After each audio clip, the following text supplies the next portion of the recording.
ప్రజల నుండి వచ్చే సమస్యలను పరిష్కరించడమే స్పందన లక్ష్యంగా ఉండాలని అధికారులను ఉద్దేశించి తిరుపతి నగరపాలక సంస్థ కమిషనర్ అదితి సింగ్ అన్నారు. తిరుపతి మున్సిపల్ కార్పొరేషన్ కార్యాలయంలో సోమవారం డైల్ యువర్ కమిషనర్ అర్జీలు స్వీకరించే స్పందన కార్యక్రమంలో కమిషనర్ అదితి సింగ్ అర్జీలను స్వీకరించారు.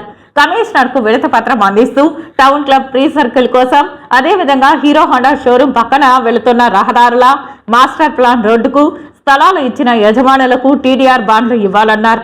అదేవిధంగా తిరుపతిలో అనాథ శవాల దహన క్రియలు నిర్వహించేందుకు మున్సిపల్ కార్పొరేషన్ తరపున వాహనాన్ని ఏర్పాటు చేయాలని, నగరంలో తోపుడు బండితో రోడ్లపై ప్యాచ్ వర్క్లు నిర్వహిస్తున్న మున్సిపల్ కార్మికులకు వాహన సదుపాయం కల్పించాలని కోరారు. పరిశీలించి తగు చర్యలు తీసుకుంటామని కమిషనర్ తెలియజేశారు. సోమవారం జరిగిన డైల్ యువర్ కమిషనర్ కు 11, స్పందనకు 22 సమస్యలపై ఫిర్యాదులు వచ్చాయి.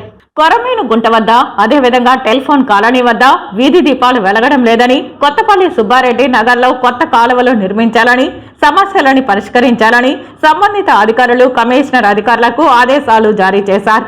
ఈ కార్యక్రమంలో additional commissioner Charan Tej Reddy, revenue అధికారి సేతుమాధవ్, హెల్త్ ఆఫీసర్ డాక్టర్ యువ అన్వేష్ రెడ్డి, ఇతర అధికారులు పాల్గొన్నారు.